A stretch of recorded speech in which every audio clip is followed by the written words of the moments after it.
Bonjour à tous. Alors, la semaine dernière, nous avions vu comment les courtisans se représentaient eux-mêmes dans leurs monuments funéraires à l'Ancien Empire, autant dans les mastabas que dans les tombes rupestres. Et nous avions abordé également la question des inscriptions dites autobiographiques, en rappelant la distinction classique qui existait entre autobiographie événementielle et autobiographie idéale, en tout cas dans les premiers temps du développement de ce genre.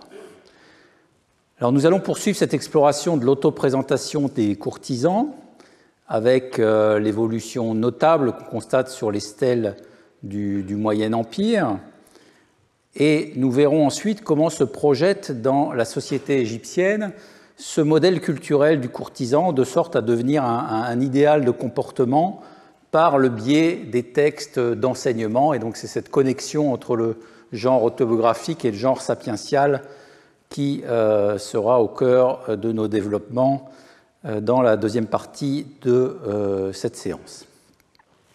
Alors les stèles du Moyen Empire sont d'une grande diversité. On pourrait retrouver dans certaines, notamment celle d'Abydos, une miniaturisation de l'univers que nous avions étudié dans les mastabas de l'Ancien Empire et qui se poursuit évidemment aussi dans les mastabas et les tombes rupestres du Moyen Empire. Si on prend l'exemple de cette stèle conservée à Berlin, appartenant à un certain Sésostris, qui a vécu au milieu de la XIIe dynastie, on retrouve le dignitaire assis en train de dominer l'univers de sa maisonnée et de ses subalternes, occupés à lui apporter les offrandes nécessaires à sa survie post-mortem. Mais ce qui va nous intéresser ici plus particulièrement, ce sont les stèles qui portent des inscriptions développées, à même de nous éclairer sur le fonctionnement de la société de cour à l'époque, et puis de voir comment se construit par le discours ce modèle du courtisan qui imprègne ensuite toute la société. Alors le corpus est énorme, évidemment. Nous allons privilégier l'étude d'exemples significatifs pour notre propos. Alors j'en ai sélectionné un d'abord qui date de la XIe dynastie et qui est ensuite un monument qui a été ensuite usurpé à la XIIe dynastie. Cette stèle, elle vient d'un secteur que nous n'avons pas encore véritablement abordé cette année, le secteur d'Héliopolis. Lors des fouilles menées à Héliopolis dans les années 1980, donc vous savez que l'antique Héliopolis est recouvert maintenant d'un épais tissu urbain, que les fouilles sont difficiles, et donc ce sont souvent des trouvailles en quelque sorte éclatées, discrètes dans le maquis des constructions modernes qui peuvent être faites. Cette stèle, là vous avez sa localisation initiale, donc à Ain Shams Est, dans le tissu urbain de Mataria.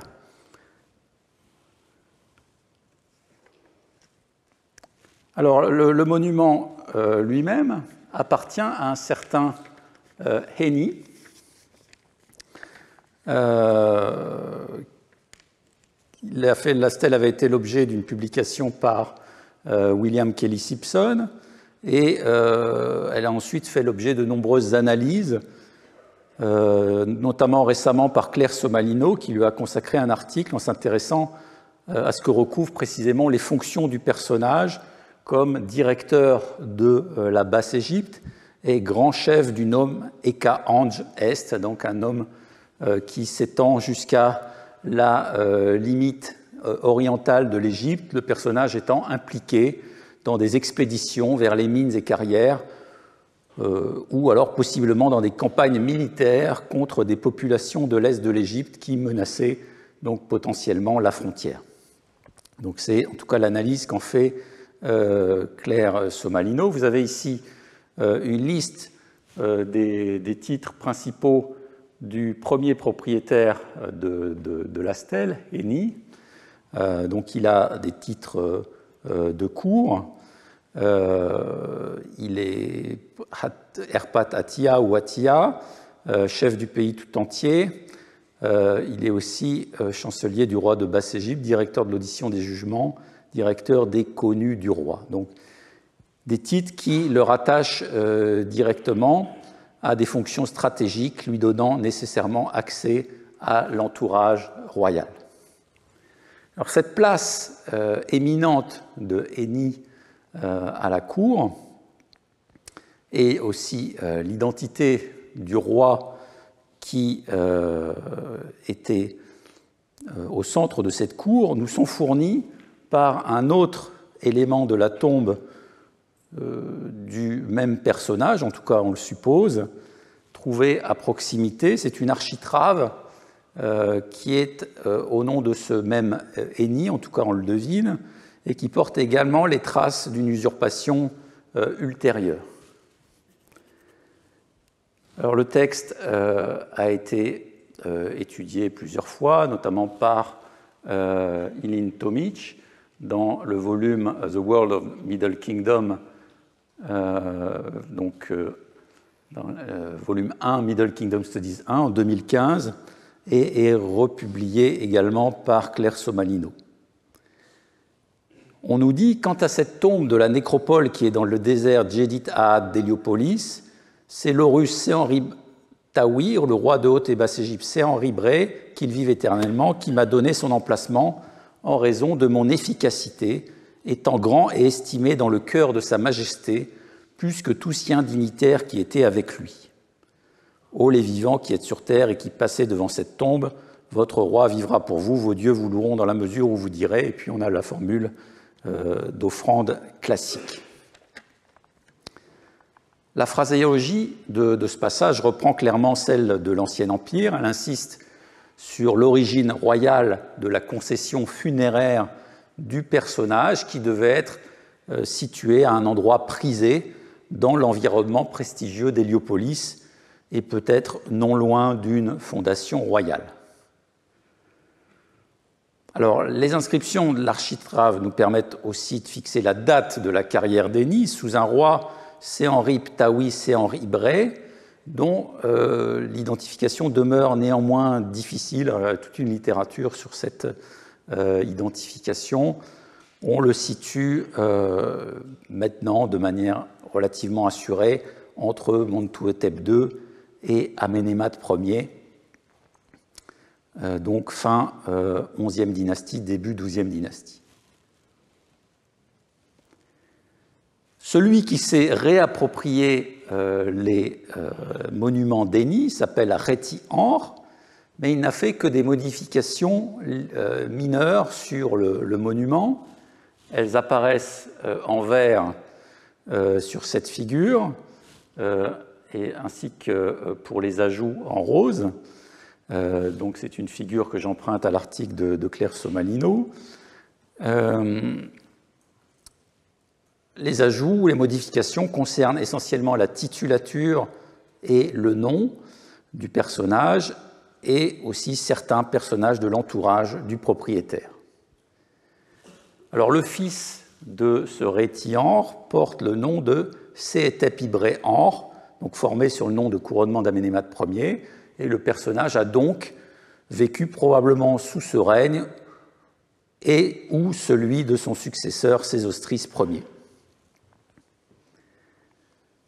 Alors, cet usurpateur, même si le mot est sûrement impropre, a un profil professionnel assez différent de celui de Eni.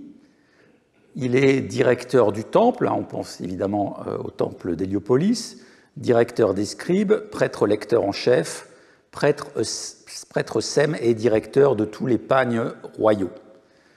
Mais ce dernier titre le place, là encore, très probablement dans la proximité du roi et du fonctionnement de la cour. Alors, si on regarde l'apparence de cette stèle, stèle fausse porte. Elle comporte quelques traits classiques de la fausse porte depuis l'Ancien Empire. Donc, vous reconnaissez tous la corniche à gorge, la scène du repas funéraire dans la partie centrale supérieure. Donc, on voit le défunt assis devant une table d'offrande, les deux yeux Ujjat. Et dans la partie inférieure, des représentations du propriétaire debout, servant en quelque sorte de déterminatif décalibré aux inscriptions qui le surmontent à chaque fois.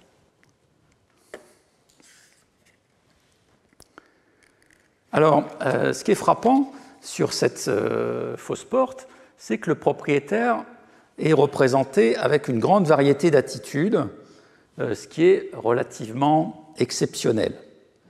Alors, généralement, aux époques précédentes, comme on le voit donc sur cette fausse porte de la VIe dynastie, au nom du vizir Tchetchou, le personnage est représenté dans une seule attitude, voire deux, tenant le bâton et le sceptre, donc avec la prestance habituelle du dignitaire. Ici, dans le cas de Eni, il est représenté, donc j'ai numéroté les figures, hein, en 1 avec le bras replié tenant un mouchoir, en 2 avec les bras le long du corps, en 3 donc tenant le long bâton et le sceptre de commandement, donc dans l'attitude habituelle du dignitaire, en 4 en position d'adoration. Il est suivi ensuite par un petit personnage qui est son fils, et en 5 en tenue de combat, tenant un arc et une hache, donc la tenue militaire qui est probablement là encore un héritage de l'iconographie de la première période intermédiaire. Cette gamme d'attitudes permet de représenter Eni dans les différents contextes de son activité, expédition, administration et justice, vie de cour, sans oublier la dévotion aux dieux. Alors le geste d'adoration mérite qu'on s'y attarde un petit peu, puisqu'on en avait déjà fait attention à ce geste dans les reliefs de Saouré. Et à cette époque, nous avions établi une distinction entre la gestuelle des courtisans, qui tenaient les bras le long du corps ou qui en repliaient l'un des deux par signe de respect, une distinction entre cette gestuelle courtisane et celle des individus étrangers, donc sur les bateaux allant vers Saouré, faisant donc ce geste d'adoration en signe de soumission. Alors on va avoir une évolution dans les représentations de la gestuelle, et à partir de la fin de la VIe dynastie, on va voir apparaître des représentations du dignitaire pouvant justement réaliser ce geste d'adoration sur les monuments funéraires. Alors, je renvoie à deux grands spécialistes des décors, de l'iconographie de l'Ancien Empire et de la première période intermédiaire, que sont Yvonne Harpour, donc dans son ouvrage de référence sur la Decoration in Egyptian Tombs of the Old Kingdom, qui note l'apparition de ce geste à la fin de la VIe dynastie, et puis Edward Browarski dans des études extrêmement riches et documentées qu'il a menées sur les fausses portes. Et Browarski cite un grand nombre d'exemples pour des attestations de ce geste à la fin de l'Ancien Empire, et pour lui, la première attestation datée serait à l'entrée de la tombe de Djaou et Djaou Shemai, donc, où l'un des deux personnages, peut-être à identifier au fils, se trouve représenté dans cette posture d'adoration.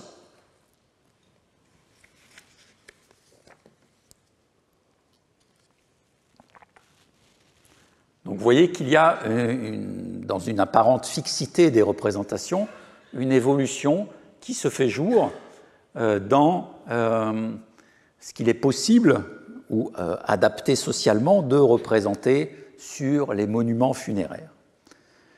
Pour revenir à Hénie, on voit comment, donc ici en variant les attitudes et en abolissant aussi partiellement la séparation des jambes de la fausse porte, il s'est créé une sorte de petite scène où le dignitaire se retrouve au centre d'une petite scène d'adoration et on ne peut pas s'empêcher de penser qu'il se trouve même en train de s'adorer lui-même, même si ce n'est pas le sens initial de ce geste. Les différentes jambes à des niveaux différents qu'on a sur les fausses portes traditionnelles ne sont plus visibles ici, à part virtuellement par l'effet des colonnes de texte qui se trouvent au-dessus des personnages. C'est ce que Brouwersky appelle une fausse porte atrophiée, et ce type devient courant surtout à la XIIe dynastie. Alors si on analyse maintenant le texte de cette stèle fausse porte, on peut noter, comme l'a fait Detlef Franke, une bipartition dans le contenu de l'inscription. Côté droit, on va avoir un texte qui est inspiré de l'autobiographie idéale de l'Ancien Empire, focalisé sur la relation au jugement des hommes et des dieux. Je suis sorti de ma ville, je suis descendu de mon aume, après avoir accompli ma hâte pour le dieu Auguste, le seigneur du grand temple, c'est-à-dire probablement le temple d'Héliopolis, après avoir satisfait le dieu avec ce qu'il désire, après avoir donné du pain à celui qui a faim, des vêtements à celui qui est nu, et j'ai chassé l'affliction pour celui qui était accablé par le malheur. J'ai délivré l'opprimé d'un plus puissant que lui, j'ai attribué le mensonge à celui qui le dit, mais la vérité, la ma'at, à celui qui l'apporte, afin que mon nom, c'est-à-dire mon renom, soit parfait devant le grand Dieu, Seigneur du ciel, et que mon renom soit bon sur la terre, l'imar auprès du roi. Et puis, vous avez ensuite l'identité du personnage. Donc là, on a une série de clichés de l'autobiographie idéale, sans connexion avec des actions réelles. On est tout à fait dans la continuité de ce genre que nous avions vu se développer à la VIe dynastie. Sur le côté gauche, là on a une inscription qui développe le statut du courtisan éminent qu'était Hénie, qui est surtout mis en avant ici. Le prince, le comte, le grand du roi de Haute-Égypte, l'éminent du roi de Basse-Égypte, le grand chef du nom Eka-Ange Est, qui détermine les lois et promeut les fonctions, le directeur de l'audition des jugements, à qui les grands viennent, alors en restituant, en s'inclinant à la double porte du palais, le semblable du roi dans la pacification des deux terres, loué par lui tout au long de la journée, celui qui exécute les ordres de sa majesté sans négligence, qui contrôle les connus du roi, grand dans sa fonction, éminent dans sa dignité, à la position élevée, grand d'amour, qui inspire la crainte du roi, qui pacifie pour lui les deux terres, qui apaise pour lui les habitants des sables. Alors, l'auto-présentation d'Hénie utilise ici des épithètes qui constituent, au début du Moyen Empire, des passages obligés des autobiographies de courtisans de premier plan et qu'on retrouvera dans les inscriptions des hauts personnages de la XIIe dynastie. Des expressions comme qui détermine les lois et promeut les fonctions rappellent la prérogative du roi lui-même de promouvoir selon sa faveur. Et on a même ici l'expression semblable du roi, miti nessu, qui laisse peu de doute sur le rôle que s'attribue à la cour ce personnage. Alors vous notez également l'apparition ici d'une épithète qui nous dit que le personnage est quelqu'un à qui les grands viennent, et l'on restitue en s'inclinant à la double porte du palais. Alors cette restitution s'appuie sur des parallèles qu'on a dans des inscriptions contemporaines en assez grand nombre. Alors nous avons, pour étudier ces formules autobiographiques, un certain nombre de répertoires, hein, le classique étant celui de Janssen, qui a longtemps fait autorité.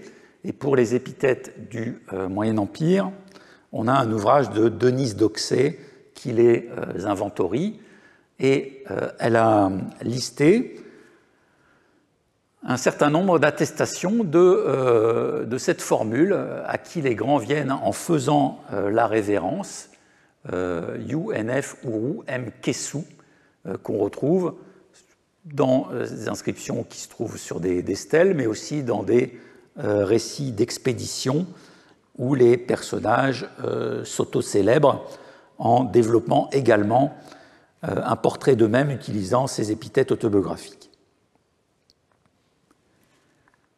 Alors, ce qui est notable ici, on parlait de l'évolution des attitudes, c'est qu'on voit que la marque de respect, qui est la révérence, que le fait de s'incliner devant quelqu'un, n'est pas forcément ici uniquement adressée au roi, mais elle en vient à être utilisée entre les courtisans eux-mêmes pour marquer une sorte de hiérarchie interne. Et donc on voit aussi l'évolution de ce langage des attitudes qui se diffuse en quelque sorte dans la hiérarchie sociale.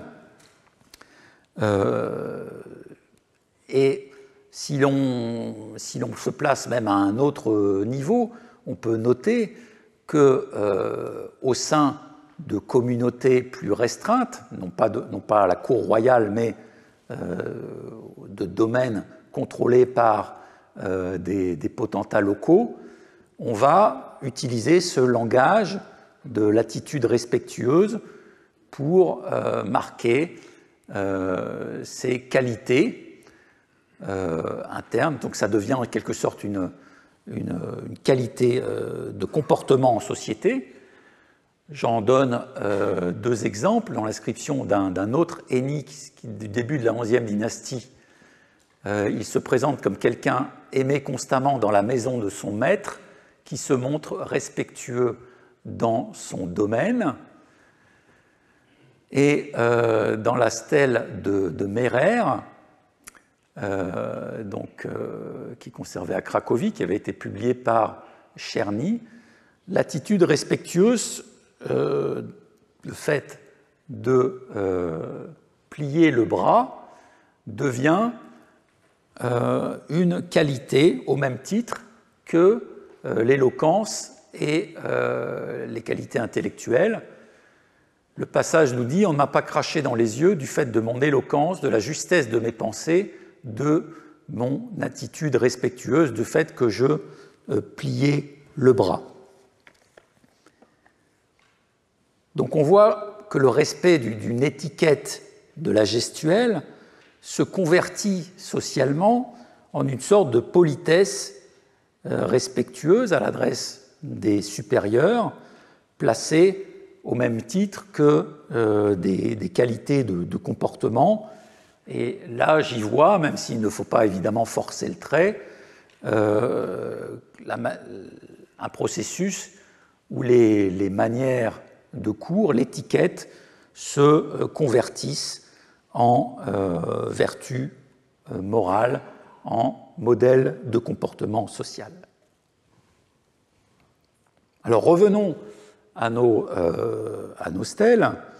Donc après avoir vu l'exemple de Eni, on va aborder maintenant un autre cas très célèbre à une époque légèrement postérieure, qui est le cas de Mentuhotep vizir de Sésostris Ier, donc qui a suscité une abondante littérature. Je vous ai mis quelques titres principaux qui vous permettront de naviguer dans les références liées à ce personnage, et on en verra un certain nombre de plus récentes un peu plus tard.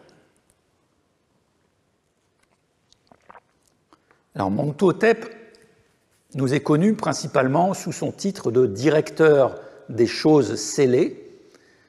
Il ne portera le titre de vizir que relativement rarement sur sa stèle abydénienne et puis sur des monuments de Licht, mais il est en tout cas l'un des personnages les plus importants du règne de Sésostris Ier.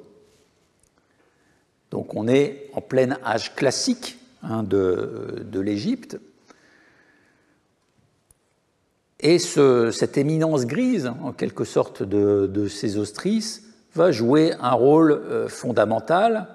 Il nous a laissé des monuments qui impressionnent par leur nombre et leur qualité, même si leur état est inégal.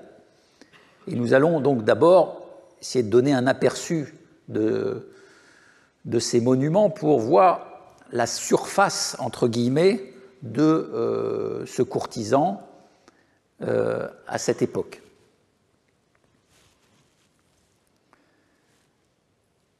Ce personnage a une tombe qui se trouve à Licht, donc capitale de la XIIe dynastie.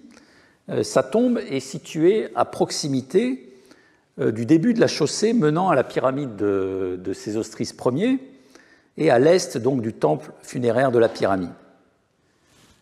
Cette tombe, elle avait été repérée par Gauthier et Jequier lors de fouilles menées au début du XXe siècle, mais ce n'est qu'avec les travaux du Metropolitan Museum of Art, menés par Dieter Arnold en 1988-1989, que l'identification du monument a pu être assurée. Les éléments conservés ont été publiés en 2008, donc dans l'ouvrage Middle Kingdom Tomb Architecture at Licht, donc par Dieter Arnold. Alors, vous voyez que l'état des vestiges est très dégradé, mais les traces en fondation permettent quand même de restituer le plan de l'édifice. Il ne s'agit pas d'un mastaba traditionnel, mais ce qui est relativement étonnant, c'est une structure en forme de temple qui est même desservie par une chaussée. Comme le souligne Arco Willems, qui a fait le compte-rendu de la publication d'Arnold, il n'y a aucun équivalent dans l'architecture non royale pour ce type de construction, et le bâtiment qui se rapprocherait le plus de celui-ci du point de vue du plan, c'est le temple funéraire de Sésostris III à Abydos. Le monument est très ruiné, on l'a dit.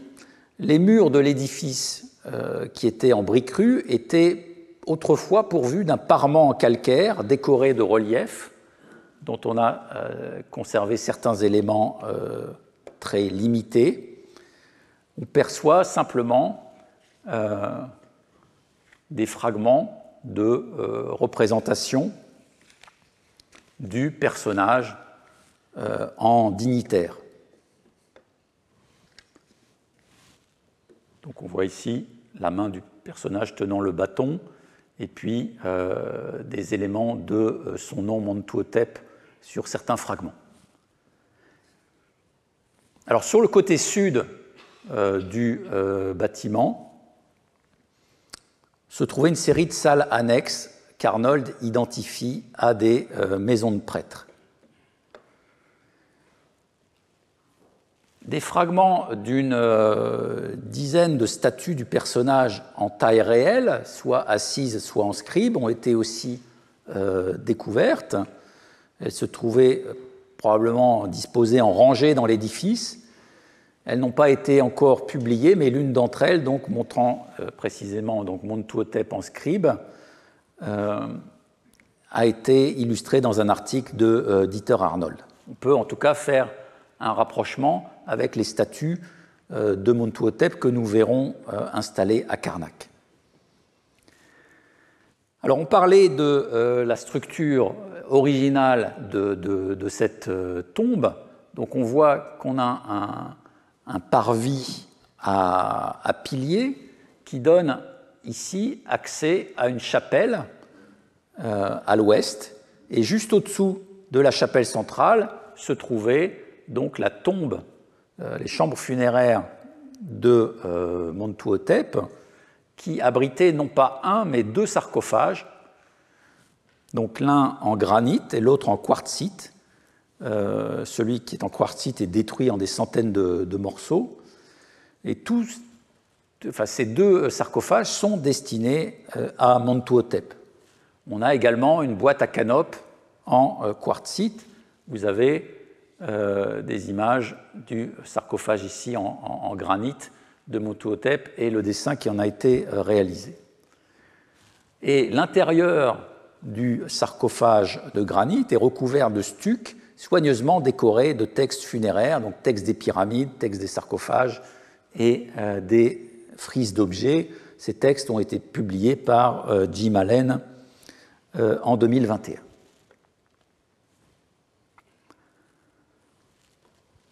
Donc cela nous donne une idée du statut absolument éminent du personnage, enterré à proximité immédiate du pharaon et possédant toutes les prérogatives, en quelque sorte, d'un haut personnage proche du roi.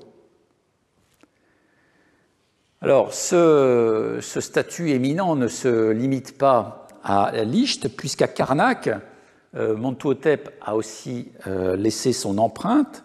11 statues, au moins, du personnage ont été consacrées dans ce lieu.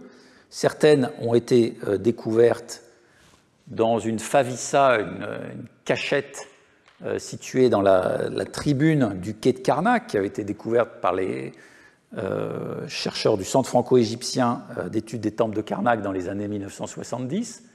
Ce sont les statues qui sont maintenant au musée de Luxor, J36 et J37, on y reviendra. D'autres statues ont été trouvées dans la grande cachette de Karnak par Georges Legrain, d'autres dans les parties centrales du temple ou dans la partie nord, très anciennement. Alors, assez récemment, Rita Fried a également ajouté à la liste qu'avait établie David Laurent une statue conservée partiellement qui se trouverait à Boston et qu'elle attribue, point de vue du style et de la configuration, à ce même Montuhotep. Il est très probable que donc, ce Montuhotep était en charge des grandes constructions de Sésostris Ier à Karnak. Il nous le dit dans les textes qui se trouvent inscrits sur les papyrus qu'il tient en tant que scribe, sur ces statues conservées maintenant à Luxor. Écrire sur le papyrus pendant la surveillance des travaux et la surveillance des offrandes divines en pain, bière, viande et volaille par le prince, chef de la double maison de l'argent, chef de la double maison de l'or, l'enfant royal, un titre un peu énigmatique, directeur des choses scellées, Montuhotep, juste de voix. Et le deuxième texte nous dit faire les lois, établir les instructions. On retrouve le mot tepred, qui est le mot qui sert à définir tout ce qui est instruction, mode d'emploi. On l'avait rencontré pour les instructions du palais, tepred en ar, qui désignait l'étiquette. On peut l'utiliser aussi pour la construction, pour le comportement des prêtres, etc. Faire que chaque corps de métier dans Karnak connaisse son rôle en accomplissant la Ma'at et ce qu'Amon-Ré désire par le prince chancelier du roi du Nord, directeur des choses scellées, Montuhotep, possesseur du statut d'Imar. Alors, en passant, c'est un aspect important mais qu'on ne peut pas développer ici, je note aussi que le personnage se place dans la perspective, évidemment, de la réalisation des travaux royaux, mais aussi il s'agit de faire ce qu'Amon-Ré désire, qui est, Amon-Ré, c'est le maître des lieux, et donc le personnage se place aussi dans une perspective où il est en quelque sorte le courtisan du dieu Amon, celui dont il va assurer la réalisation des désirs et en retour bénéficier de la faveur.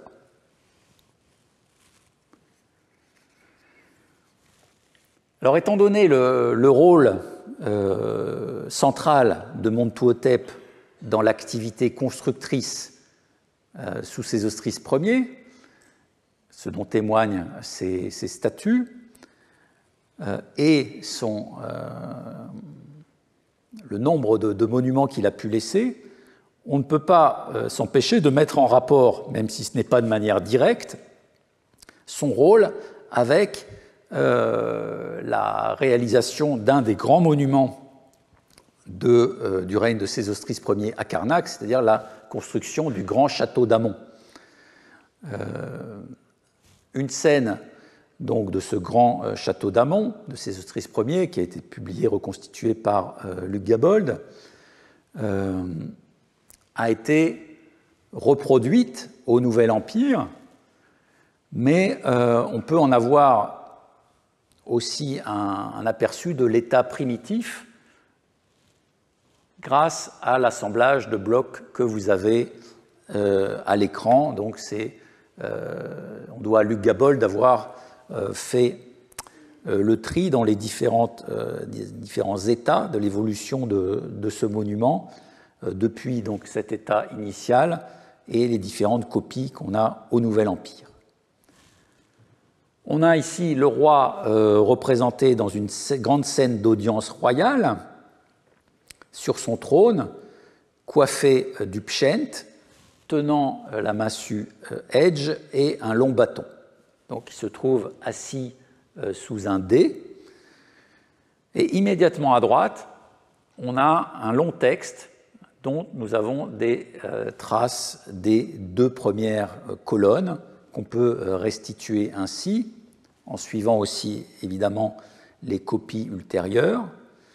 En l'an de règne qui suivit le 9e, le 4e mois de la saison Pérette, le 24e jour, il advint que le roi siégea dans la salle d'audience du palais et que furent convoqués les notables de la cour ainsi que les grands chefs du palais pour s'informer de certaines affaires relevant de sa majesté douée de vie éternellement.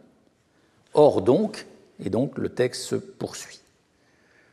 Alors on a une datation qui est donnée de manière archaïque, il faudrait probablement comprendre l'an 19. Comme le démontre Luc Gabold, même si ce petit extrait de l'incipit du texte est conservé, son contenu implique qu'il doit s'agir de l'introduction d'un texte qui était beaucoup plus long, dont nous avons des parallèles pour cette mise en scène du roi président à une audience royale associée à un très long texte, ne serait-ce que par le texte de la Genèse de Thoutmôsis III à Karnak, qui reprend scrupuleusement la disposition des scènes de Sésostris Ier. Évidemment, le texte est différent ici, mais on voit comment se construisait ce type de représentation. On va avoir le même type de parallèle dans l'Arménou, à Karnak. Ce qui permet de songer qu'il y avait, après les deux textes introductifs que nous avons vus, un long texte, et ce type de long texte, nous en avons conservé la trace,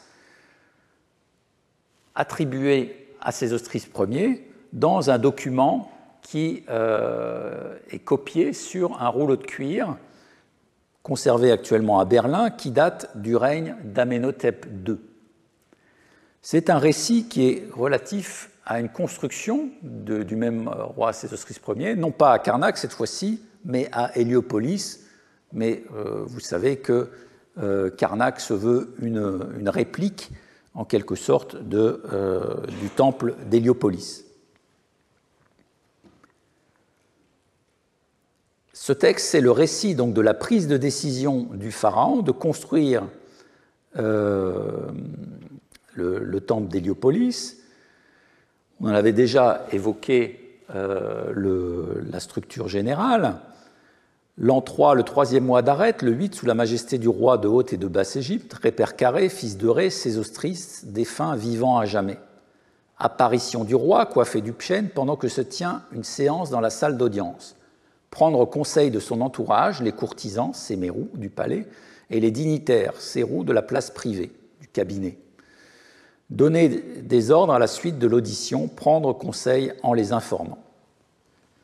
Écoutez, ma personne conçoit des travaux et pense à une entreprise qui serve l'avenir. Je ferai un mémorial et établirai des décrets imprescriptibles en faveur de Horarty, parce qu'il m'a procréé pour faire ce qu'il avait fait, pour réaliser ce qu'il avait ordonné de faire.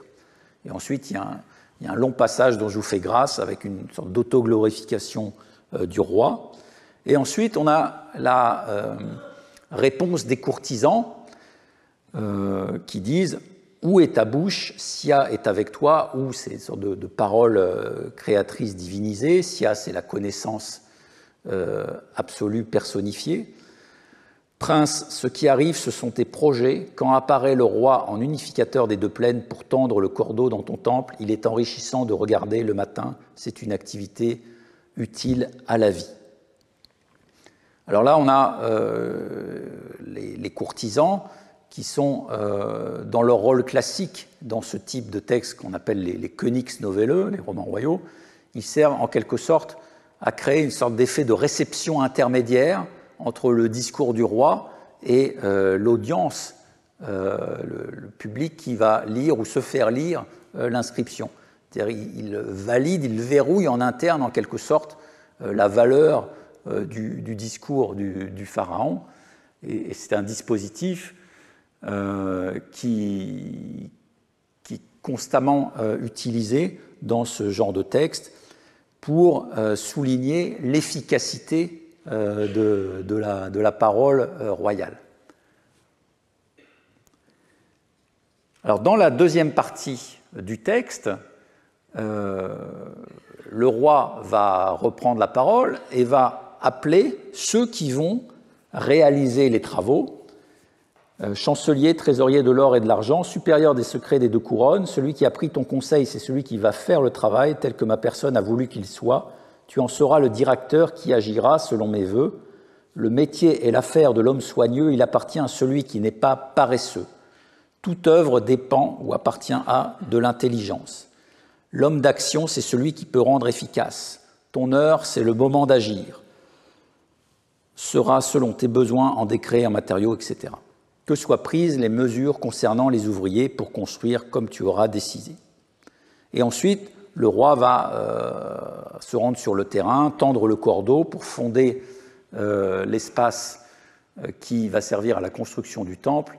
Et en tout cas, le processus de construction est maintenant lancé. Et c'est ce type de texte qui se trouvait généralement reproduit sur des stèles associées à la fondation d'un monument royal.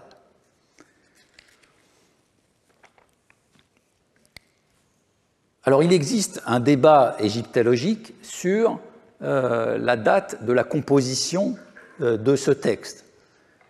Alors, je n'élude pas la question parce que c'est quelque chose qui est central dans ce qui nous occupe ici, c'est comment fixer la date des textes dans l'histoire pour pouvoir les utiliser de manière historique, en quelque sorte. Et c'est un débat constant, on va le revoir à nouveau dans le cas des textes sapientiaux, ce décalage entre la date du manuscrit sur lequel nous est transmis le texte et sa date de composition réelle induit forcément des divergences dans l'interprétation de cette date de composition, et c'est le cas pour ce texte. Certains, comme Philippe d'Erchin, ont voulu voir dans ce texte, non pas la copie d'une Königsnovelle du Moyen Empire, qui aurait pu être recopiée depuis un texte inscrit sur les murs du temple d'Héliopolis, mais une composition originale de la XVIIIe dynastie. Alors il a toute une série d'arguments linguistiques. Et pour lui, donc, c'est authentiquement une œuvre historique où quelqu'un raconte des faits du passé qu'il connaît par des sources en se servant des moyens littéraires de son temps pour instruire ses contemporains. Et pour lui, même, c'est l'exagération propre aussi au lyrisme de Philippe d'Erchin. Pour lui, ce serait le texte qui marquerait même les débuts de l'histoire. En tout cas, cette datation du texte plus proche de la date du manuscrit, donc à la XVIIIe dynastie, a été reprise dans d'autres perspectives par certains chercheurs, notamment Andreas Stoder a récemment analysé le genre de la Königsnovelle en mettant en exergue certaines particularités d'attestation de ce type de texte à la XVIIIe dynastie, notamment dans certaines tombes thébaines, particularités qu'il note être partagées par le rouleau de cuir de Berlin. Et donc pour lui, même si la discussion reste ouverte, il est imprudent d'accorder par défaut en fait une datation Moyen Empire à ce texte, et pour lui la datation XVIIIe dynastie se défend tout autant. Alors encore plus récemment, en 2022, Arco Willems évoque aussi le problème dans une perspective cette fois-ci d'analyse historique sur le Moyen Empire, il tranche la question dans le sens d'une datation Moyen Empire. L'explication la plus simple pour lui est qu'un format général des inscriptions relatives à des constructions a été utilisé sous Sésostris Ier et que le scribe du Nouvel Empire, qui a composé le rouleau de cuir de Berlin, a copié une inscription originale de Sésostris Ier qui était encore visible à l'époque. Le rouleau de cuir de Berlin doit donc être très proche d'un original du début du Moyen Empire. Donc on pourrait multiplier les références, il y en a des dizaines et des dizaines, chacun ayant un avis sur cette question.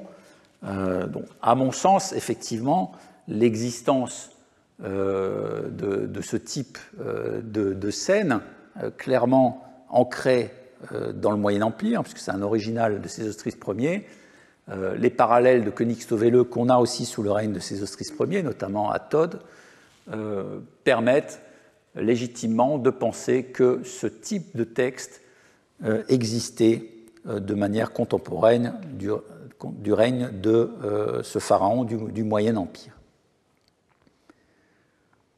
Dès lors, même s'il n'y a pas de nom cité dans la Königsnovelle, dans l'appel que fait Sésostris Ier à un haut responsable des travaux, on voit se dessiner la figure d'un Montuhotep ou un de ses collègues, et il serait quand même très attendu que ce soit ce personnage, ce Montuhotep, qui soit la personne à qui Sésostris Ier s'adresse dans l'inscription de Karnak pour mener les travaux dans le grand château d'Amon. Alors après Licht, Karnak, venons-en à Abydos, qui est au cœur évidemment de la notoriété de Montuhotep, puisque nous est parvenue cette magnifique stèle, même si son état de conservation est dégradé, stèle monumentale, près d'1,90 m de haut, au nom de ce personnage, Montuhotep. Elle porte le numéro KRCG 20539. Elle a été découverte par Mariette sur une structure située à l'extérieur ouest du mur d'enceinte du temple d'Osiris à Abydos. Alors, elle devait être installée de manière bien visible sur ses deux faces, à proximité de la terrasse du grand dieu, donc du grand dieu Osiris. Mais, alors il y a tout un débat là-dessus, dont je vous fais grâce. Elle devait être probablement installée indépendamment de la chapelle Mahat, chapelle mémoriale, qui se trouvait parmi beaucoup d'autres installée à proximité du passage de la procession osirienne. Et on attribue plutôt à cette chapelle, à ce mémorial, les éléments de Montuhotep conservés, l'un à Avignon, cette stèle Naos, et l'autre à Boston, donc une fausse porte où on voit la représentation du personnage. Alors, on a noté que ce personnage se faisait constamment représenter avec un certain embonpoint. Hein, il y a une certaine volonté de montrer dans ces représentations l'opulence visible physiquement de ce haut personnage. Alors la stèle de Montuhotep, c'est un monument très, très connu. Vous en avez ici la structure décomposée par grandes séquences. Donc sur le recto et le verso, dans la partie supérieure, on a une scène composée à partir de la titulature royale de Sésostris Ier face à la figure d'Osiris Rentimentiu. Et d'ailleurs, il faut noter, puisque ça paraît quelque chose d'assez classique au premier abord, que c'est là une des premières attestations d'une stèle non royale présentant une représentation de divinité, donc en l'occurrence ici Osiris. Ensuite, nous avons un décret royal ordonnant l'institution de la chapelle à la terrasse du Grand Dieu et les loges de Montuhotep. Un premier discours de Montuhotep décrivant ses réalisations et fonctions, un deuxième discours décrivant son action à l'étranger, un troisième discours faisant l'éloge de sa prééminence à la cour, et devant la représentation du personnage debout, un appel aux prêtres et aux passants. Et sur le verso de la stèle, on a, donc après le protocole royal, les titres et épithètes de Montuhotep et un quatrième discours faisant l'éloge de sa prééminence à la cour également, et enfin un appel aux dignitaires et aux émissaires royaux qui passeraient devant le monument. Alors il faut ajouter des textes qui se trouvent aussi sur les tranches de la stèle, qui comportent des titres et des épithètes de Montuhotep. Le texte lui-même a fait l'objet de nombreuses traductions, pour les plus récentes, celles de Claude Sommer, de Renata Landgrafova, de Bernard Mathieu. Donc, je les ai utilisées pour vous proposer cette traduction du passage, donc, qui vous donne une idée du contenu et de la forme de cette stèle. Alors, nous n'avons pas le temps d'entrer vraiment dans le détail. J'ai mis en exergue les passages où Montuhotep souligne son rôle à la cour. Il est le second du roi dans l'acte de saluer le nom. Alors, les traducteurs ont restitué dans l'acte de saluer le nom des dieux. Je me demande si là on n'évoque pas plutôt un protocole interne à la cour où on citerait, ou un héros citerait les noms des personnes présentes, et donc il y aurait un ordre fixé par l'étiquette dans les séances de la cour ou les cérémonies, et Montuhotep donc, se placerait juste après le roi dans l'évocation des noms cités par ce héros, c'est possible. C'est l'homme de confiance du roi devant les deux terres, son préféré parmi les courtisans, un potentat parmi les dignitaires, à la place prééminente pour approcher le trône d'Horus, c'est-à-dire le trône du pharaon, un homme d'exception à qui on pouvait se confier, le noble préposé aux bornes de la cour. Donc là, on renvoie à quelque chose qui serait lié à la cérémonie de la fête Sed, qui maîtrisait le langage du palais. On retrouve cette maîtrise de la forme du langage classique, qui plaçait quelqu'un à un poste en fonction de sa loyauté. Là, on retrouve aussi ce qui était strictement de la prérogative royale à l'Ancien Empire, de pouvoir promouvoir quelqu'un en fonction de ses qualités, de son dévouement. Patient, sans égal, d'une écoute parfaite aux propos excellents. Donc là, on trouve l'idéal de réserve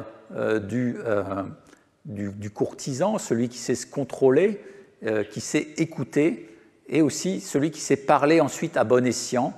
Donc un dignitaire serf qui résolvait les problèmes que le dieu a distingué devant la multitude comme un homme efficace dont il a reconnu la renommée, quelqu'un dont on attendait la venue à la cour qui rendait impuissant celui qui se rebellait contre le roi, donc à la fois quelqu'un qui conditionne en quelque sorte le comportement des courtisans vis-à-vis de lui et qui sait aussi faire taire tout ce qui est tentative de rébellion à la cour. Donc vous voyez que mélangé à d'autres épithètes soulignant le rôle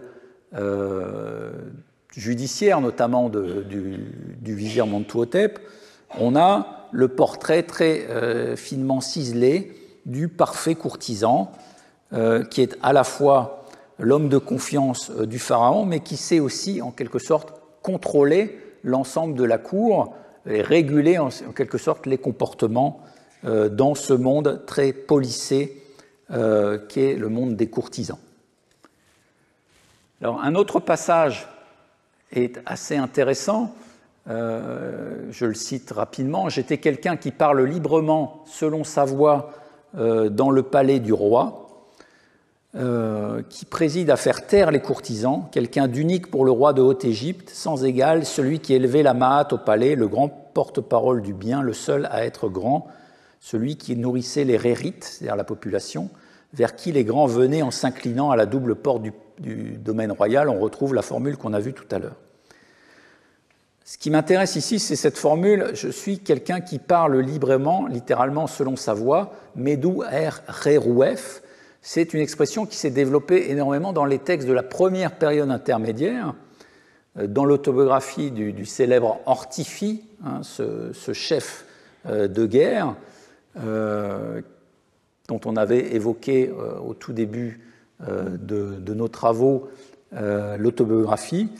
Eh bien, on trouve l'emploi de cette formule qui montrait l'indépendance d'esprit et de langage du locuteur dans un contexte de crise, par contraste avec le reste de la population qui était soumis à la peur.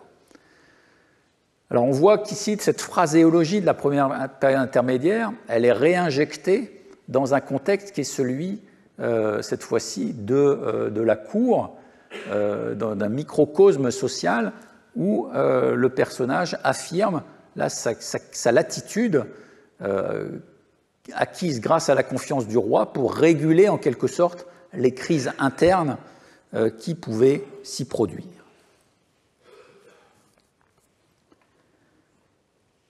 Donc maintenant, si on envisage les deux inscriptions autobiographiques sur lesquelles nous venons de nous attarder, donc celle de Héni Rétian à Héliopolis et celle de Mentuhotep. Ce qui ressort, c'est qu'elles offrent des portraits de courtisans de très haut statut qui sont fondés sur des séquences d'épithètes, parfois complétées par des indications de situation particulières, mais jamais de considérations personnelles. On a des suites de qualifications, patient, qui sait écouter, etc., qui parle librement, mais tout cela reste relativement abstrait. Et de fait, ces portraits se transforment en modèles qui font l'objet d'appropriation par une simple personnalisation du locuteur. Alors, on l'avait déjà vu de manière très évidente avec le cas de la fausse porte d'Héni à Héliopolis. Quelques années après sa disparition, son portrait peut être récupéré par un autre individu au prix de la regravure de certains titres et du nom du personnage. À partir du moment où le portrait textuel et iconographique du premier propriétaire recherche avant tout donc, les standards de la représentation d'un dignitaire proche du roi, grâce à un formulaire répondant aux valorisations sociales de son temps, eh bien, en fait, ce portrait peut être repris par n'importe quel autre dignitaire. Et d'une certaine façon, le caractère archaïque, voire obsolète, de certaines formules ne va pas être en cela un obstacle, puisque la cour, on l'a vu, se complaît dans un passé fondateur qu'elle cherche en permanence à réactiver.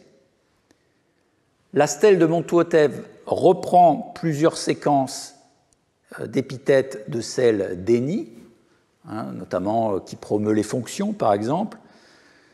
Ces formules devaient être rentrées dans un répertoire phraséologique consacré, peut-être d'ailleurs avec un arrière-plan de louanges cérémonielles qui nous est malheureusement inaccessible. En tout cas, le texte de Montuhotep lui-même, particulièrement soigné, est devenu un classique qui est repris au Moyen Empire dans une autre stèle, la stèle de Sehetep Ibré, qui est installée à Abydos également, on va le voir un peu plus tard, qui va en reprendre de larges séquences.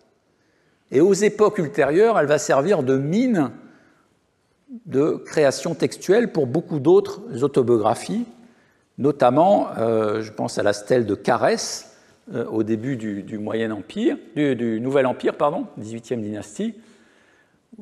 Carès a simplement repris des séquences entières de l'autobiographie de Montuhotep, en adaptant le genre de la personne qu'il servait, puisqu'il était au service d'une mère royale, donc transformant Nebef, son maître, en sa maîtresse, ou Nessou en Mout-Nessou. Mais on voit que les séquences d'épithètes dans la stèle de Carès sont identiques aux séquences utilisées dans la stèle de Montuhotep et renvoient à des qualités du parfait courtisan, au discours efficace auprès de sa maîtresse, à la grande autorité dans la demeure de la mère royale, aux paroles pondérées, au discours efficient, discret, c'est-à-dire caché de ventre sur les affaires du palais. On retrouve cette double qualité du courtisan, qui est celle du courtisan parfait que définit d'ailleurs Norbert Elias, celui qui est capable d'autocontrainte, de discrétion, et par ailleurs celui qui arrive à tirer son épingle du jeu par son discours auprès de son maître.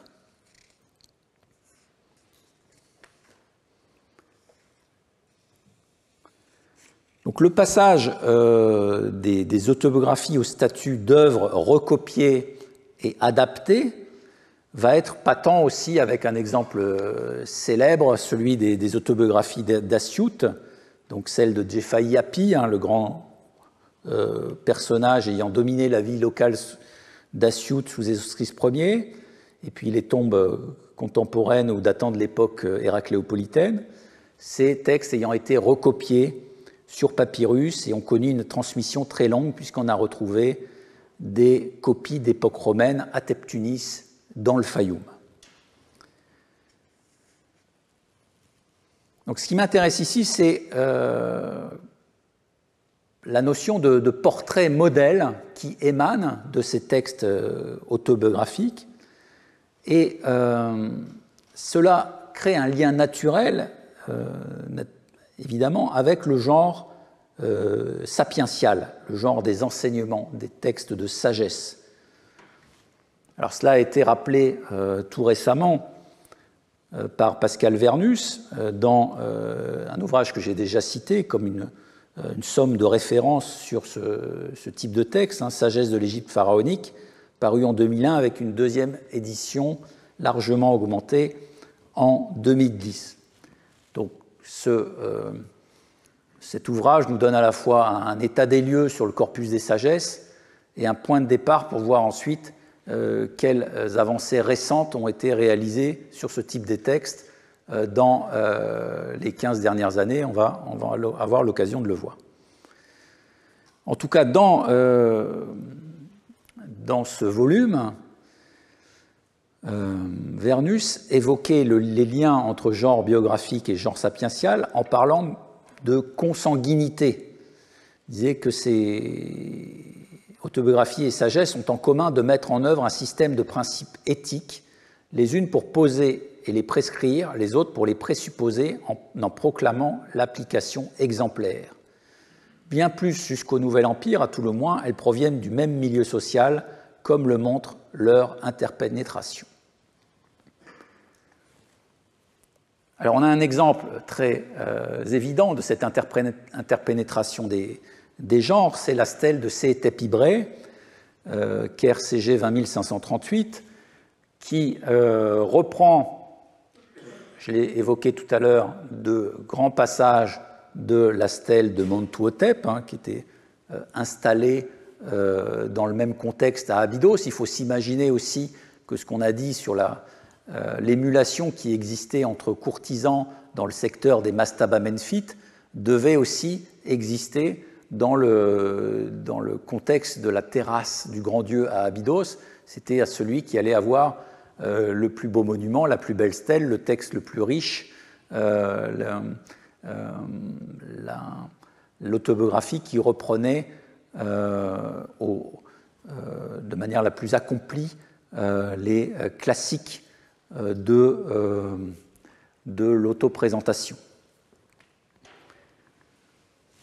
Alors dans cette stèle qui a un recto et un verso comme celle de Mentuhotep, avec des séquences de titres et des épithètes, des appels aux vivants, des récits qui mentionnent la participation aux fêtes d'Osiris, on va avoir intégré une pièce rapportée en quelque sorte qui est un passage d'un enseignement qui est connu depuis longtemps sous le nom d'enseignement loyaliste, qui avait fait l'objet d'une publication par Georges Posner. Alors, tout récemment, le texte a fait l'objet d'une étude nouvelle pour lui-même, un article d'Andreas Stoder qui s'appelle « La forme poétique de l'enseignement de Séhétep-Ibré », où l'auteur considère qu'il s'agit en quelque sorte d'une composition qui se suffit à elle-même, dont la composition rhétorique est excellemment élaborée. Donc j'ai repris ici sa traduction pour vous en donner un aperçu. Commencement de l'enseignement qu'il a fait à ses enfants. Je veux dire quelque chose d'important, je veux faire que vous écoutiez, je veux faire que vous appreniez un conseil toujours valable, une manière de vivre véritable, comment passer le temps d'existence en paix. Adorez le roi Nimaatré, doué de vie en votre fort intérieur, fraternisez avec sa personne en vos esprits.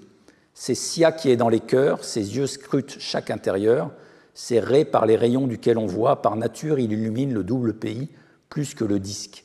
Par nature il fait verdir plus qu'une grande inondation, c'est de force et de vie qu'il a rempli le double pays, etc., etc. Et puis on a la fin, battez-vous pour son nom, honorez son serment, soyez libre d'une occasion de sédition. Et le partisan du roi est destiné à être un Imar, mais il n'y a pas de tombe pour qui se rebelle contre sa personne. Son cadavre est chose jetée à l'eau. Faites cela et vos corps se porteront bien, vous le trouverez bon pour l'éternité. Donc un appel très clair à se soumettre à l'autorité du roi. On retrouve aussi dans certaines formulations un discours proche qui est de celui des courtisans, qu'on avait vu dans la Conyx Novellae, mais qui, cette fois-ci, est adressé non pas au roi lui-même, mais en quelque sorte en descendant vers ses sujets. Alors le fait que l'enseignement sébaïte soit mentionné, soit signalé ici, c'est un indice important du fait qu'il y a une insertion délibérée d'un texte en quelque sorte exogène à l'autobiographie funéraire. Là, on signale en quelque sorte que l'on emprunte à un genre extérieur. Parce que, évidemment, ce n'est pas forcément la première fois que l'on va avoir des invocations de type loyaliste dans les inscriptions funéraires. Si on remonte à la 6e dynastie, on a dans la tombe de Mechechi un mastaba qui a été démantelé à l'occasion de fouilles illégales et dont les fragments ont été disséminés dans plusieurs musées du monde, dont le Louvre et Berlin. et qui avait été, les fragments ont été réunis dans une publication par Peter Kaplony. Eh bien, dans cette tombe, on va avoir sur la façade, le montant est conservé maintenant à Berlin, un appel au vivant qui a des accents qui font vivement penser à l'enseignement loyaliste, ô vivants qui êtes sur terre, glorifiez le roi pour que vous viviez, soyez vigilants quant à sa réalisation, protégez son ordre, faites ce qu'il désire, c'est utile de connaître celui qui fait ce qui est loué, c'est Animar aimé du Dieu, il est sauf à cause de cela, sa conduite est parfaite tout le temps de sa vie, cela lui est utile auprès du Dieu dans le bel Occident. Donc la louange et la fidélité au roi sont les conditions, en quelque sorte, d'une existence paisible et même d'une survie post-mortem. Alors Kaplony avait parlé de nouvel enseignement pour ce texte, l'incluant dans les prémices du genre. Alors, il est difficile d'aller jusque-là, puisque les critères qui définissent le genre sapiential, c'est-à-dire le titre, sébaïte, la situation de transmission entre un enseignant et ses élèves, sont ici absents. Tout au moins peut-on dire que le discours du genre autobiographique semble ici emprunter ses formulations à un autre genre de discours et qu'il y a un début en quelque sorte de détachement, même d'évolution du genre. Mais revenons au cas de Séhétep Ibré. On a dans la stèle de Séhétep Ibré donc une version d'un enseignement qui est l'enseignement loyaliste, qui est connu en fait par deux versions. Une version courte, donc celle qui est attestée sur la stèle abydénienne de Séhétep Ibré. Pour certains, il s'agit d'un abrégé du texte complet, et pour d'autres, comme Audrey Ashtoder que j'ai évoqué tout à l'heure, il s'agit d'une version indépendante, stylistiquement très élaborée, et qui ne peut être en fait un abrégé de la version longue. Et puis cette version longue, qui est attestée à partir de la XVIIIe dynastie, donc qui a fait l'objet de cette publication de Georges Posner, l'enseignement loyaliste, et qui, grâce aux découvertes récentes, peut être attribuable à un auteur que l'on connaissait déjà bien, qui est Kahirsou.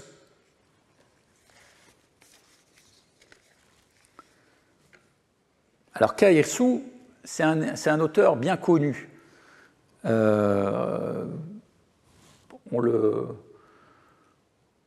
savait qu'il était dans la tradition égyptienne un des grands auteurs loués par la tradition scribale, et on le savait, cela par l'éloge des auteurs anciens du papyrus Chester Beatty IV, un texte extrêmement célèbre.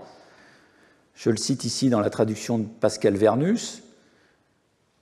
Alors, la visée du texte, c'est d'inciter les scribes à se consacrer à leur carrière, puisque un livre, pour l'auteur, est plus durable que tout autre monument funéraire, et il s'appuie ici sur la renommée des auteurs classiques égyptiens. Y en a-t-il ici à la mesure de Orjedef? Un autre est-il à la mesure de Imhotep? Pas un de nos contemporains n'est parvenu à la mesure de Néferti et de Réti, le meilleur d'entre eux. Je veux le faire connaître, le nom de Ptahem Djeuti et de Raré-Péréséneb.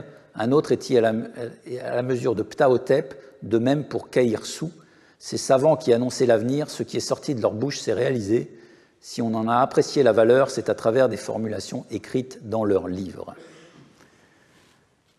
Alors, j'ai mis le nom de ces 8 auteurs en gras, et Pascal Vernus a rapproché donc ce groupe de 8 auteurs, une sorte de Parnasse égyptien, et fait même une analogie avec la valeur sacrée de l'entité 8, de l'Ogdoad égyptienne, qui a pu être une connotation sous-jacente au regroupement de ces auteurs célèbres.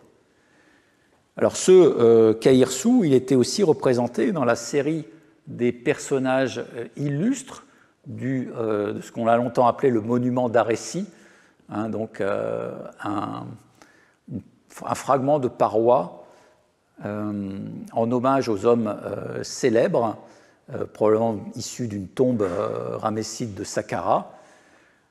Et au sein d'une liste de vizirs célèbres, on a Kahirsu, donc, qui apparaît. Alors la situation a changé très récemment, puisque jusqu'à encore il y a peu, on ignorait l'œuvre qu'avait réalisée Kahirsu. On connaissait son statut d'auteur classique, mais on ne savait pas de quoi il était l'auteur. Grâce au graffiti littéraire d'Asyut, on a pu attribuer la paternité de l'enseignement loyaliste à ce Kahirsu. Alors cette découverte, elle a véritablement révolutionné notre connaissance des sagesses. La mission archéologique menée par Yorem Kal à Asyut a fait en 2005 une importante trouvaille au sein de la montagne dans laquelle ont été aménagées les tombes de la nécropole d'Asyut. Alors, la plupart sont très célèbres, hein. La tombe 1, celle de Djefayapi, a une apparence monumentale, et puis on a les tombes datant de l'époque héracléopolitaine, qui sont aussi très connues pour la richesse de leurs textes autobiographiques, évoquant notamment les combats entre les partisans de la cour héracléopolitaine et les Thébains.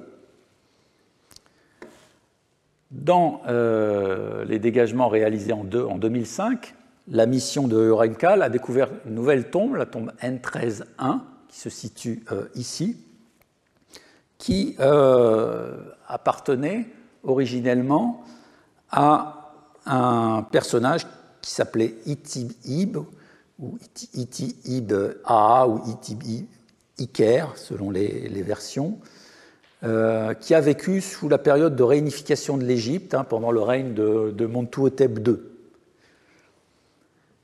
Alors ce n'est pas la tombe elle-même qui nous intéresse, on devine quand même ici une représentation du dignitaire sur un des piliers avec des colonnes de texte donnant ses titres et épithètes.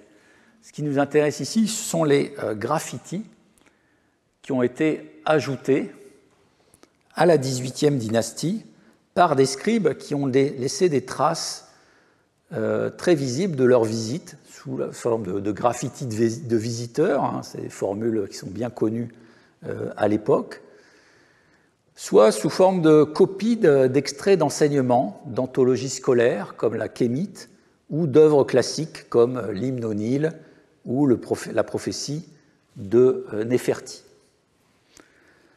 Il revient à Ursula Verhoeven d'avoir patiemment étudié et édité ces textes, souvent très effacés ou malmenés par la superposition d'autres graffitis d'époque islamique ceux-là. Alors vous avez ici, d'après le schéma réalisé par Ursula Verhoeven, une répartition à l'intérieur de la tombe de tous les graffitis présents avec l'œuvre qu'elles transcrivent. Bon, il s'agit ici donc des textes littéraires exclusivement, et donc vous voyez qu'on a plusieurs passages de l'enseignement d'Amenemhat, de la prophétie de Néferti, de l'enseignement de Kahirsu, de la Kémite, l'enseignement de Orjedef, avec une version extensive, l'hymne au Nil, et puis parfois on a simplement des séquences très courtes avec début de l'enseignement. On trouve aussi l'enseignement d'un homme à son fils, l'enseignement de Réti. Donc ce schéma vous donne un aperçu de la richesse de ce corpus. Pour vous en donner un exemple, voici la manière dont se présente l'un des graffitos transcrivant le début de l'enseignement d'Amenemhat Ier. Donc évidemment, l'état des graffitis et parfois délicat, rend délicat leur interprétation, mais l'édition qui est parue en 2020 permet d'en avoir un aperçu extrêmement précieux. Alors, l'un des apports fondamentaux de l'étude d'Ursula Verhoeven, c'est d'avoir pu recomposer le contenu de deux enseignements, celui d'Orjedev et celui de l'enseignement d'un homme à son fils. Elle a permis en fait de réattribuer ce qui était pendant longtemps considéré comme un passage de l'enseignement d'un homme à son fils à l'enseignement d'Orjedev. Donc, elle a recomposé en quelque sorte les deux œuvres, ce qui fait qu'on n'a plus du tout la même appréciation de ces compositions, et ça en permet d'en raffiner tout à fait l'étude. Et puis un autre grand apport de l'enseignement, de l'étude d'Ursula Verhoeven, c'est ce qui concerne l'enseignement de Kaïrsu, puisque, comme je l'ai dit tout à l'heure, ce Kaïrsu n'était connu que nominalement, mais on a maintenant une idée très précise du contenu de son œuvre, et il s'est avéré que ce Kaïrsu était en fait l'auteur de l'enseignement loyaliste, puisque on a des textes nous donnant son identité au début du texte comme l'auteur de ce qui était connu très bien jusqu'à maintenant comme ce texte de l'enseignement loyaliste dans sa version longue. Alors le prologue du texte, c'est « Début de l'enseignement qu'a dispensé le prince et comte, le père divin et aimé du Dieu, le supérieur des secrets de la maison royale et chef du pays entier, le prêtre Sem et contrôleur de tous les pagnes, le maire et vizir Kaïrsu, délivrant comme enseignement à ses enfants. » Et ensuite, on va retrouver le début du texte. Je veux vous dire quelque chose d'important, ce qu'on a ici avec la captatio benevolentiae du début du texte qu'on a vu tout à l'heure. Alors, il est intéressant de s'attarder sur le statut qui est conféré à cet auteur dans le prologue de son œuvre. Il s'agit, en fait, de toute évidence, d'un membre de la cour de haut niveau. On le voit, il porte des titres de cour, prince et comte, il est père divin et aimé de Dieu, il est supérieur des secrets de la maison royale et chef du pays tout entier, prêtre Sem et contrôleur de tous les pagnes, et il porte le titre de vizir.